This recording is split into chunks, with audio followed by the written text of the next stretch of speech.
and the prospect of Olga taking the part of Lucretia turned beamingly to Lucia again.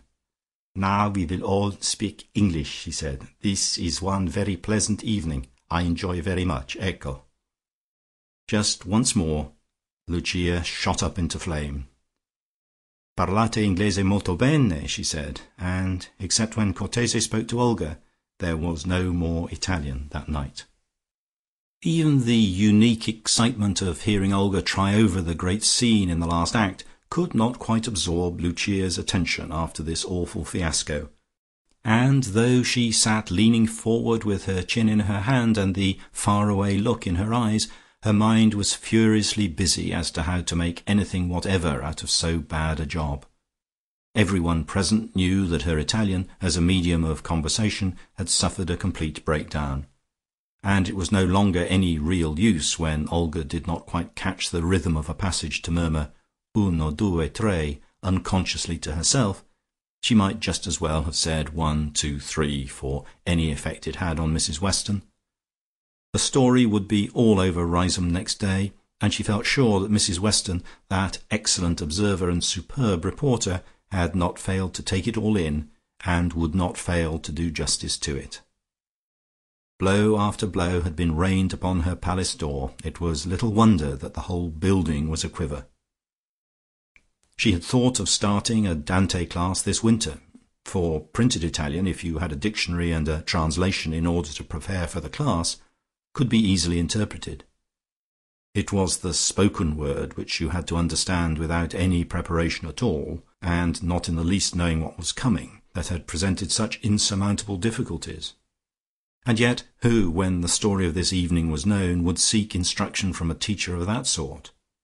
Would Mrs. Weston come to her Dante class? Would she? Would she? No, she would not. Lucia lay long awake that night, tossing and turning in her bed in that delightful apartment in Midsummer Night's Dream, and reviewing the fell array of these unlucky affairs. As she eyed them, black shapes against the glow of her firelight, it struck her that the same malevolent influence inspired them all. For what had caused the failure and flatness of her tableau, omitting the unfortunate incident about the lamp, but the absence of Olga?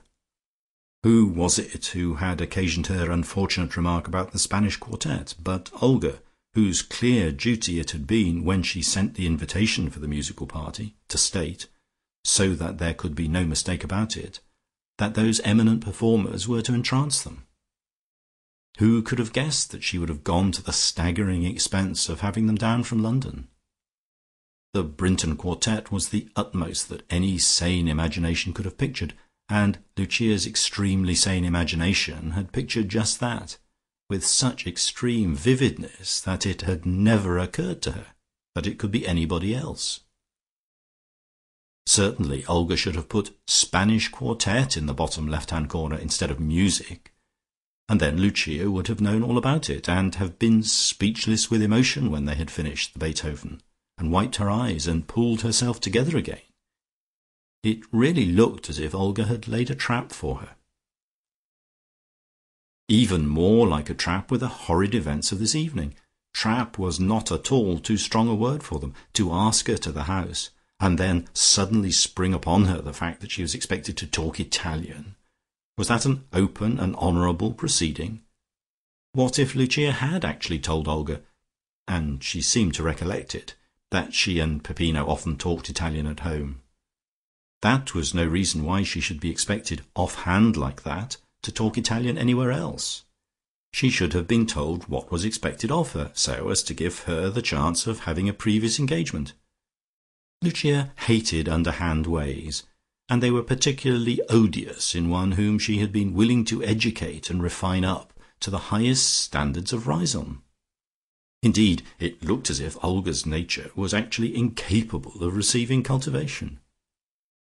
She went on her own rough, independent lines, giving a romp one night and not coming to the tableau on another, and getting the Spanish quartet without consultation on a third, and springing this dreadful Pentecostal party on them on a fourth.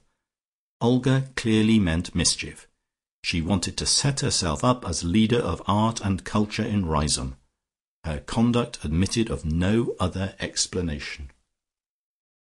Lucia's benevolent scheme of educating and refining vanished like morning mists, and through her drooping eyelids the firelight seemed strangely red. She had been too kind, too encouraging. Now she must collect her forces round her and be stern. As she dozed off to sleep, she reminded herself to ask Georgie to lunch next day. He and Peppino and she must have a serious talk. She had seen Georgie comparatively little just lately, and she drowsily and uneasily wondered how that was. Georgie by this time had quite got over the desolation of the moment when, standing in the road opposite Mrs Quantock's mulberry tree, he had given vent to that bitter cry of more misery, more unhappiness. His nerves on that occasion had been worn to fiddle-strings with all the fuss and fiasco of planning the tableau, and thus fancying himself in love had been just the last straw. But the fact that he had been Olga's chosen confidant in her world scheme of causing Mrs Weston and the Colonel to get engaged, and the distinction of being singled out by Olga to this friendly intimacy, had proved a great tonic. It was quite clear that the existence of Mr Shuttleworth constituted a hopeless bar to the fruition of his passion, and if he was completely honest with himself, he was aware that he did not really hate Mr Shuttleworth for standing in his path. Georgie was gentle in all his ways, and his manner of falling in love was very gentle too. He admired Olga immensely. He found her stimulating and amusing, and since it was out of the question really to be her lover, he would have enjoyed next best to that being her brother, and such little pangs of jealousy as he might experience from time to time were rather in the nature of small electric shocks voluntarily received. He was devoted to her with a warmth that his supposed devotion to Lucia had never kindled in him. He even went so far as to dream about her in an agitated though respectful manner. Without being conscious of any unreality about his sentiments, he really wanted to dress up as a lover rather than to be one, for he could form no notion at present of what it felt to be absorbed in anyone else. Life was so full as it was, there really was no room for anything else, especially if that something else must be of the quality which rendered everything else colourless. This state of mind, this quality of emotion, was wholly pleasurable and quite exciting. And instead of crying out more misery, more unhappiness, he could now, as he passed the mulberry, say to himself, more pleasures, more happiness. Yet as he ran down the road to lunch with Lucia, he was conscious that she was likely to stand, an angel perhaps, but certainly one with a flaming sword, between him and all the interests of the new life, which was undoubtedly beginning to bubble in Riseholme, and to which Georgie found it so pleasant to take his little mug and have it filled with exhilarating liquid. And if Lucia proved to be standing in his path, forbidding his approach, he too was armed for combat with a revolutionary weapon consisting of a rolled-up copy of some of Debussy's music for the piano. Olga had lent it him a few days, and he had been very busy over Poisson d'Or. He was further armed by the complete knowledge of the Italian debacle of last night, which from his knowledge of Lucia he judged must constitute a crisis. Something would have to happen. Several times lately Olga had, so to speak, run full tilt into Lucia, and had passed on leaving a staggering form behind her. And in each case, so Georgie clearly perceived, Olga had not intended to butt into or stagger anybody. Each time she had knocked Lucia down purely by accident, but if these accidents occurred with such awful frequency, it was to be expected that Lucia would find another name for them. They would have to be christened. With all his Riseholme appetite for complications and events, Georgie guessed that he was not likely to go empty away from this lunch. In addition, there were other topics of extraordinary interest, for really there had been very odd experiences at Mrs Quantock's last night, when the Italian debacle was going on a little way up the road. But he was not going to bring that out at once. Lucia hailed him with her most cordial manner, and with a superb effrontery began to talk Italian just as usual, though she must have guessed that Georgie knew all about last night.